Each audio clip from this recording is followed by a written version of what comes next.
Hello everyone, welcome to SP with biology classes. हम लोग यहाँ पे 10th क्लास के देखो 10th क्लास एनसीईआरटी पढ़ रहे हैं, तो इसमें कोई भी बच्चा पढ़ सकता है। ये जरूरी नहीं कि आप यूपी बोर्ड से हो, बिहार बोर्ड से, उत्तराखंड बोर्ड से हो, सारे बच्चे पढ़ सकते हैं आराम से और अपनी छुट्टियों में बढ़िया नोट्स कंप्लीट कर सकते हैं। तो हम लोगों ने चैप्टर 2 तक कंप्लीट कर लिया था। आज हम लोगों का चैप्टर 3 है। चैप्टर 3 हम लोगों का है धातु एवं अधातु। क्या है चैप्टर 3 है हम लोगों का धातु एवं अधातु। सबसे पहले चैप्टर में बोला गया है कि धातु और अधातु के गुण धर्म समझने हैं। तो सबसे पहले हम लोग धातु और अधातु समझ लेते हैं क्या होती है। तो आइए चलिए अपने टॉपिक पे चलते हैं।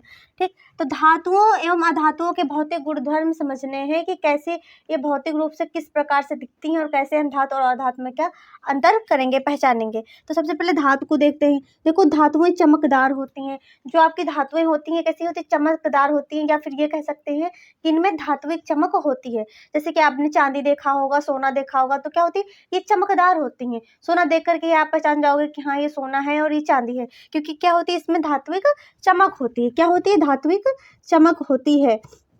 और अधातुओं में क्या होता है? इनमें धात्विक चमक नहीं होती है। ठीक, अधातुओं में कोई भी धात्विक चमक नहीं होती है। जैसे कि सबका एक अपवाद होता है, वैसे इसका भी एक अपवाद है धात्विक का, कि जो आपकी आयोडीन होती है ये अधातु होते हुए भी क्या है? चमकदार होती है। तो ये अगर अपवाद पूछा जाए तो अपवाद में आपका आयोडीन आएगा। अधिकतर मोस्टली धातुओं में अगर जैसे कि आपके ऑब्जेक्टिव क्वेश्चन बनते हैं तो उसमें अपवाद ही ज़्यादातर रख देते ताकि बच्चे कंफ्यूज हो जाएं। ठीक है, अब दूसरा देखते हैं। देखो धातुएं कठोर होती हैं।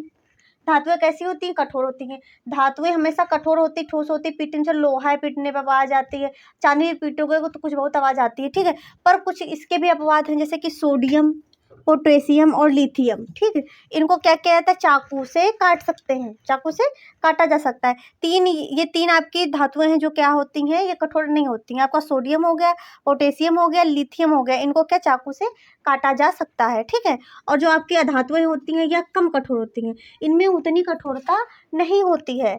अब देखते हैं। देखो एसटीपी यानी कि स्टैंडर्ड टेम्परेचर प्रेशर। एसटीपी का फुल फॉर्म होता है स्टैंडर्ड टेम्परेचर प्रेशर। ये होता क्या? जैसे रूम टेम्परेचर जो होता है वही होता है। उसमें क्या होती हैं? ठोस होती हैं। जो आपकी धातुएं होती हैं वो रूम टेम्परेचर यानी कि 25 सेंटीग्रेड पर क्या होती हैं? ठोस होती हैं। अपवाद आपका है एचजी। एचजी आपका ठोस नहीं होता है बल्कि लिक्विड फॉर्म में होता है, मरकरी जिसको कहते हैं। अब हम लोग समझते हैं अधातु। अधातु क्या होती है? एसटीपी पर गैस या ठोस होती हैं। देखो जो अधातु होती है मोस्टली सारी गैसें होती हैं, पर देखो कुछ इसमें गैस होती है, कुछ जो होती हैं वो ठोस भी होती हैं। अगला देखते हैं आघात वर्ध। ठीक है, आघात वर्ध होती है। क्या होती है? आघात वर्ध यानी कि इनको पीटने पर, इनको चोट पहुंचाने पर ये क्या है? बढ़ती हैं।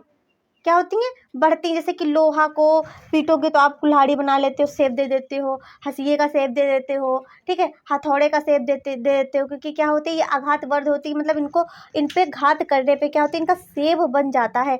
अगर पूछा जाए सबसे ज़्यादा धातु कौन सी आघात वर्ध होती है तो सोना। सोना की कितना भी छोटा मिनिमम सोना हो उसको आप क्या पीट पीट करके पतली सी चादर बना सकते हो। ठीक है, ये हो गया आघात वर्ध। अब हम लोग इसमें इसमें देखते हैं। इसमें देखो होता है आघात वर्ध का गुण जो है ये नहीं होता है। क्या होता है? आघात वर्ध है ये नहीं होते हैं। ठीक, क्या होती है? नहीं होती हैं। यानी कि देखो आघात वर्ध नहीं होती, ये भंगुर होती है। भंगुर का मतलब ये होता है कि इनको अगर ठोका जाए, पीटा जाए तो ये चूरा चूरा हो जाती हैं। क्या होती हैं? चूरा चूरा हो जाती हैं, यानी कि टूट जाती हैं। ये बढ़ती नहीं है। जैसे ही इन पे हथौड़ा या फिर किसी चीज का प्रयोग करोगे वैसे ही क्या हो जाएंगी? ये टूट जाएंगी, चूरा चूरा हो जाएंगी। तो इनमें आघात वर्धनीयता का क्या होता है? गुण नहीं पाया जाता है। ठीक है, अब तन्यता का गुण पाया जाता है। इनको तन्यता यानी कि बढ़ा सकते हो, खींच करके क्या कर सकते हो? बढ़ा सकते हो। छोड़ोगे दोगे फिर अपने शेप में आ जाएंगी।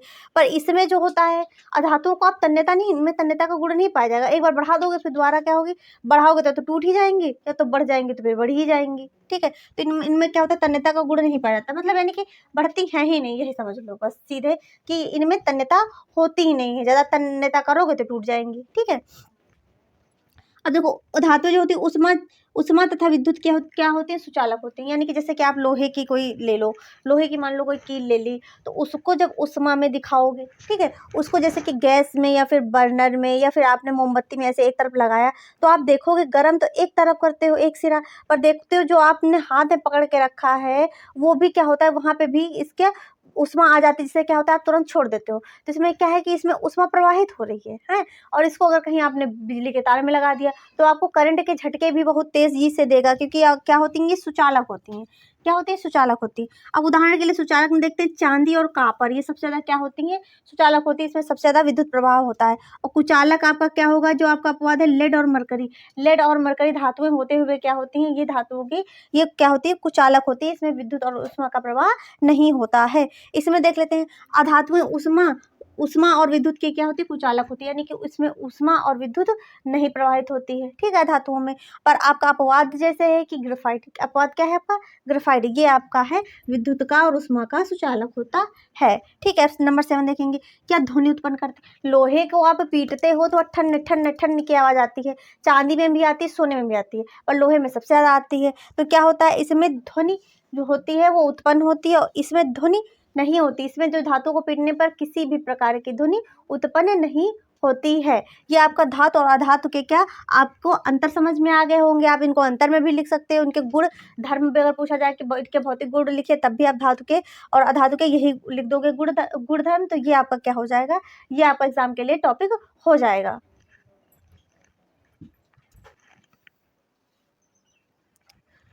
अब हम लोग समझते हैं धातुओं के रासायनिक गुणधर्म, ठीक है। धातुओं के क्या रासायनिक गुणधर्म समझते हैं। अभी हम लोगों ने भौतिक गुणधर्म समझे थे, ठीक है। रासायनिक गुणधर्म क्या होता है? सबसे पहले तो आप जानते हैं कि धातुएं धनायन बनाती हैं। धातुएं क्या बनाती हैं? धनायन बनाती हैं। मतलब उनके पास जो आखिरी कक्षा में इलेक्ट्रॉन होते हैं, उनको क्या कर देगी? त्याग करके अपनी कक्षा को क्या कर लेती हैं? पूर्ण कर लेती हैं। तो क्या करती हैं? इलेक्ट्रॉन का त्याग करती हैं, इलेक्ट्रॉन दे देती हैं। कहेंगे तुम मेरे पास एक्स्ट्रा हो, तुम जाओ यहाँ से, ठीक है, तुम जाओ, हम लो तुमको दे दिया, तुम अपना पेट भर लो। और दूसरे को दे करके क्या करती हैं? खुद ही मस्त हो जाती हैं, ठीक। जैसे कि उदाहरण के लिए देखते हैं सोडियम के, आप जानते हैं कि इसका 11 होता है, ठीक है। कितना होता है? 11 होता है, आप जानते हैं। तो एक में 2 होता है, एक में 8 होता है, बचा एक आपका, तो 1 होता है। तो देखो 1 होता है क्योंकि लास्ट की कक्षा में 8 होने चाहिए ना, इसमें 8 होने चाहिए, तो इसके पास 1 होता है। तो ये क्या करती है? 1 लेकर के सोचती है मैं कहाँ हूँ, ठीक। तो उसने क्या किया? इलेक्ट्रॉन को, एक इलेक्ट्रॉन को त्याग दिया और Na+ बना दिया। लिथियम की आखिरी कक्षा में कितने होते हैं? तो 3 इलेक्ट्रॉन होते हैं। तो लिथियम क्या करती? तीनों इलेक्ट्रॉनों को त्याग करके Li+3 बना लेती है, ठीक है। अब धातु ऑक्सीजन से क्रिया करके धातु के क्या बनाते हैं? ऑक्साइड बनाते हैं। यानी कि जो धातुएं होती हैं वो ऑक्सीजन का मतलब है वायु के साथ क्रिया करके क्या बनाती है? धातु की ऑक्साइड बनाती हैं, ठीक है, धातु की ऑक्साइड बनाती हैं। जैसे कि धातु और ऑक्सीजन की जब क्रिया कराई जाएगी, देखिए ये कॉपर है और ऑक्सीजन है, जब कॉपर की ऑक्सीजन के साथ क्रिया कराई जाएगी तो आपका बनेगा क्या? यहाँ पे CuO बनेगा, ठीक, कॉपर ऑक्साइड बनेगा। क्या बनेगा? कॉपर ऑक्साइड बनेगा। अब देखो यहाँ पे 2 O हैं, ठीक, यहाँ पे 2 कॉपर है, तो इसके आगे 2 लगा दिया, इसका 2 कॉपर हो गए, 2 ऑक्सीजन हो गए। अब देखिए यहाँ पे फिर दूसरा रिएक्शन देखते हैं हम लोग, क्या 4 एल्युमिनियम है और 3 O2 है। तो अब बनेगा यहाँ पे क्या देखते हैं? तो यहाँ पे बनेगा Al2O3, ठीक, क्या बनेगा? Al2O3 बनेगा आपका। तो अब देखो इसको बैलेंस कैसे करते हैं? 3 दूनी 6, 6 ऑक्सीजन है और 4 आपके पास क्या है? एल्युमिनियम है। तो यहाँ पे 2 देखो आपके एल्युमिनियम है, 3 ऑक्सीजन, तो आगे हम 2 लगा देंगे, 2 दूनी 4, 4 एल्युमिनियम हो गए, 3 दूनी 6, 6 आपके क्या हो गए? ऑक्सीजन हो गए। समीकरण क्या हो गया आपका? ये बैलेंस हो गया, ठीक है। अब देखते हैं उभयधर्मी ऑक्साइड। देखो कुछ उभयधर्मी होते हैं, उभयधर्मी का मतलब होता है जिनमें दोनों के लक्षण पाए जाते हो, ठीक है, मतलब अम्ल के भी पाए जाते हो, क्षार के भी पाए जाते हैं, वो क्या कहलाएंगे? वो क्या धातु क्या कहलाएंगे? उभयधर्मी कहलाएंगे, ठीक है। तो समझते हैं, देखो ऐसे धातु ऑक्साइड, ठीक, ऐसे धातु ऑक्साइड जिनमें अम्लीयता, देखो अम्लीय और क्षारीय दोनों प्रकार की क्या प्रवृत्ति दर्शाते हो, ठीक है, अम्लीय तथा क्षारीय दोनों प्रकार की प्रवृत्ति दर्शाते हो, तो लवण तथा जल क्या करेंगे? वो प्रदान करेंगे। वो क्या करते हैं? लवण और जल बनाते हैं, प्रदान करते हैं। एग्जाम्पल के लिए आपका जिंक ऑक्साइड हो गया, एल्युमिनियम ऑक्साइड हो गया, इत्यादि हो गया, ठीक है। जो हमारे एनसीईआरटी में दिया हुआ है वही एग्जाम्पल हम लोग यहाँ पे पढ़ेंगे। तो अब देखिए जैसे कि Al2O3 दिया हुआ है सॉलिड फॉर्म में और आपको 6HCl दिया हुआ है, तो अब इसमें बनेगा क्या? ठीक है, देखते हैं इसमें बनेगा क्या, तो बताइए क्या बनेगा।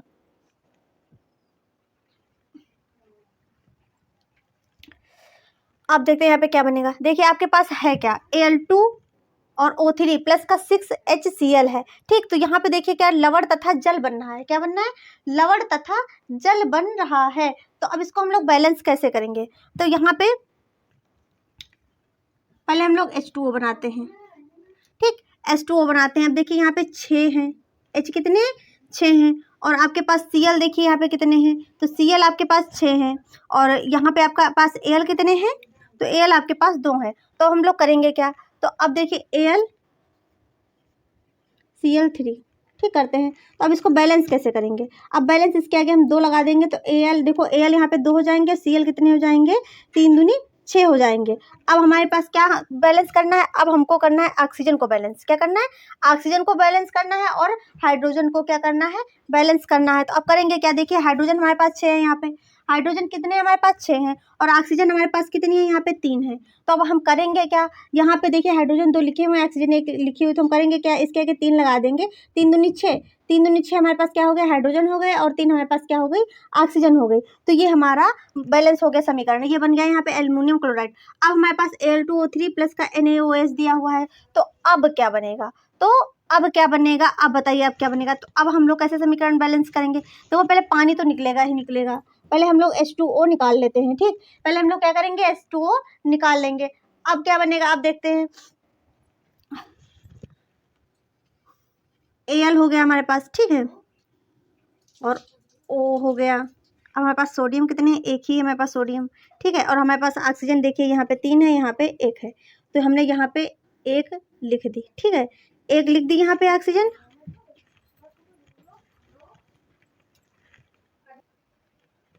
अब देखिए, ठीक है, तो यहाँ पे क्या होगा आपका AlNaO2 बनेगा, ठीक, तो यहाँ पर क्या बनेगा, सोडियम एल्युमिनेट बनेगा, यहाँ पे क्या बनेगा, सोडियम एल्युमिनेट बनेगा। तो सोडियम एल्युमिनेट बनेगा। अभी क्या है, ये समीकरण जो है बैलेंस नहीं है, अभी इसको बैलेंस करने के लिए क्या करेंगे, देखिए 2 Al हैं और 3 यहाँ पे ऑक्सीजन है, 3 एक क्या हो गई, यहाँ पे 4 ऑक्सीजन हो गए, यहाँ पे 2 कर दिया, फिर यहाँ पे क्या कर दिया, 2 कर दिया, तो ये हमारा समीकरण क्या हो गया, बैलेंस हो गया। अब हम लोग देखेंगे अधिकांश धातु ऑक्साइड जल में क्या होती हैं, घुलनशील होती हैं। अधिकांश जो धातुओं की ऑक्साइड होती है वो जल में घुलनशील होती हैं, पहली बात, तथा जल में क्या होती है, क्षार देते हैं, जल में घुल करके क्या करते हैं, घुलनशील होते हैं और जल में क्षार देते हैं, जैसे सोडियम ऑक्साइड और आपका क्या, Na2O, ठीक है, ये जब क्रिया करेगी ऑक्सीजन के साथ तो ये बनाएगी। अब देखो ये हमको बस ये ऐसे समझना है कि ये इसके साथ क्रिया करके क्या Na2O बनाती है, पर जब आपकी Na2OH2O के साथ क्रिया करेगी तब आपका क्या बनेगा, देखिए यहाँ पर क्या है, 2 आपके पास सोडियम है, ठीक है, और आपके पास 2 क्या है, हाइड्रोजन है, हाँ, तो यहाँ पे 2 OH भी देखो, एक A हो गया, एक ये O हो गया, तो आपका क्या बन जाएगा, NaOH, सब 2 हैं, इसके आगे हम लोग क्या कर लेंगे, 2 लगा देंगे। अब यहाँ पे पोटेशियम है और यहाँ पे पानी है, तो जब इसका इसके साथ रिएक्शन कराएंगे तो यहाँ पे भी वही होगा, आपका 2KOH बनेगा, यहाँ की सोडियम हाइड्रोक्साइड बनेगा, यहाँ पे क्या बनेगा, पोटेशियम हाइड्रोक्साइड बनेगा, ठीक है। ये जो होता है रिएक्टिव फॉर्म में होता है, यहाँ पर क्या करेगा, ये ऑक्सीजन से क्रिया करके आपका क्या बना लेगा, Na2O बना लेगा। फिर आपका देखो रिएक्शन हम लोग यहाँ से देखेंगे, ठीक है, फिर रिएक्शन जो हमारे NCERT में दिया यहाँ से देखेंगे, तो Na2O प्लस H2O जब क्रिया करेगा तो 2NaOH बना लेगा, यानी कि सोडियम हाइड्रोक्साइड बना लेगा, और पोटेशियम पानी के साथ क्रिया करके क्या कर लेगा, पोटेशियम हाइड्रोक्साइड का निर्माण कर लेगा।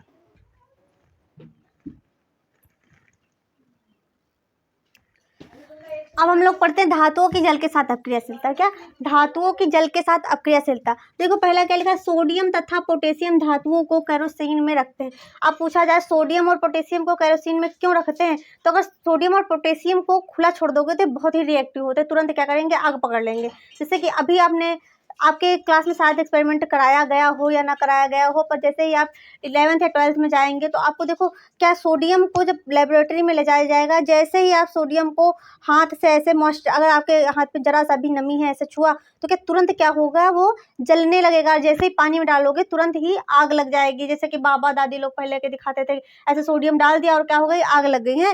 तो क्या होता है, जो सोडियम और पोटेशियम होता है बहुत ही रिएक्टिव होता है, बहुत ही ज़्यादा, तुरंत आग पकड़ लेता है, जैसे वायु के संपर्क में आता है, नमी के संपर्क में आता है। तो तभी इसको क्या किया जाता है, केरोसिन में रखते हैं। केरोसिन का मतलब होता है मिट्टी के तेल में रखा जाता है, वरना क्या कर लेता है, तुरंत ही आग लगा देता है। दूसरा देखते हैं, सामान्य ताप पर मैग्नीशियम, एल्युमिनियम, जिंक, लेड आदि जैसी धातुओं की सतह पर क्या होती है, ऑक्साइड की पतली परत चढ़ जाती है। जो आपकी एल्युमिनियम है, जिंक है, लेड है, तो इन पर क्या होती है, देखिए सतह पर क्या होती है, ऑक्साइड की परत चढ़ जाती है।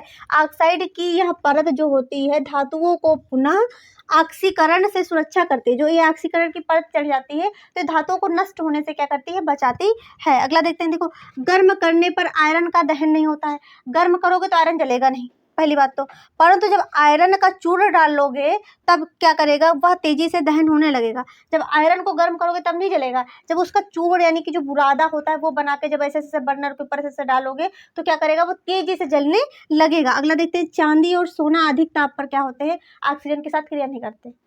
जो सोना होती है और चांदी होती है वो अधिक अगर ताप है तो ऑक्सीजन के साथ क्या करेंगे, क्रिया नहीं करेंगे। ठीक है, अब क्या देखते हैं, धातु जल के साथ क्रिया करके क्या बनाते हैं, ऑक्साइड व हाइड्रोजन गैस बनाते हैं। क्या बनाते हैं, ऑक्साइड व हाइड्रोजन गैस बनाते हैं। ठीक है, धातु जो होते हैं जल के साथ क्रिया करके, पहली बात तो ऑक्साइड देख लेना, फिर क्या कर देख लेना, हाइड्रोजन गैस बनाते हैं।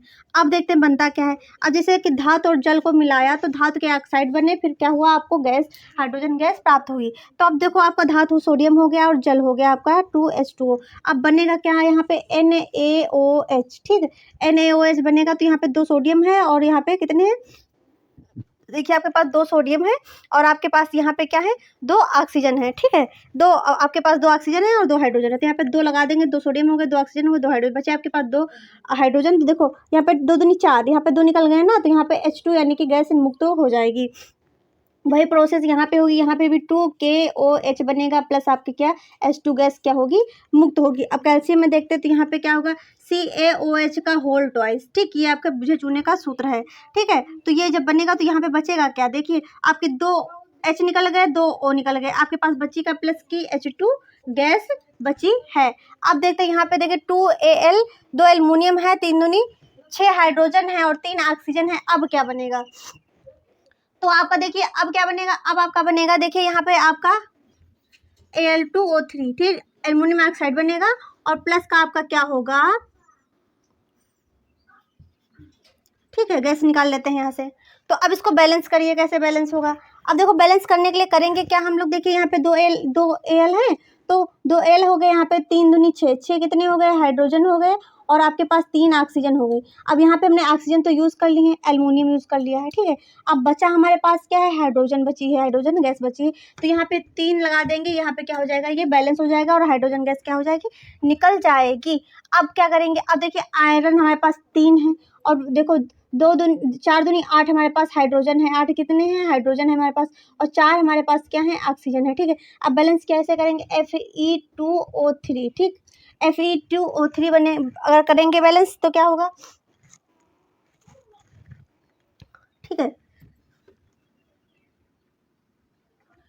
यहाँ पे फेरिक ऑक्साइड बनेगा Fe3O4। ठीक है, तो अब देखिए Fe हो गया 3, आपके पास 3 Fe हमने यूज़ कर लिए। अब क्या करेंगे, अब देखिए यहाँ पे 4 ऑक्सीजन है, 4 ऑक्सीजन हमारे पास यूज़ हो गई, तो प्लस का हमारे पास 4H2 क्या हो गई, गैस निकल गई। तो अब यहाँ पे अगर आपको फिर भी नहीं समझ में आएगा तो यहाँ पे ऐसे देखना है, देखो 3 Fe यहाँ पे आपके पास 3 है। ठीक है, और 4 दूनी 8, 8 आपके पास ऑक्सीजन है। ठीक है, 8 आपके पास क्या है, हाइड्रोजन है, लिख लिया 8 हाइड्रोजन और 4 आपके पास क्या है, ऑक्सीजन है, 4 क्या है, ऑक्सीजन है। अब बैलेंस करना है, देखिए 4 हमने 4 ऑक्सीजन को निकाल लिए और 3 क्या है, Fe को निकाल लिए, तो हमारे पास Fe3O4 बन गया। प्लस अब हमारे पास बचे कितने हैं, 4 दूनी 8 हाइड्रोजन बचे हैं, तो 4 दूनी 8 हमारे पास क्या, हाइड्रोजन गैस मुक्त हो गई। तो इतना आपको क्लियर हो गया होगा।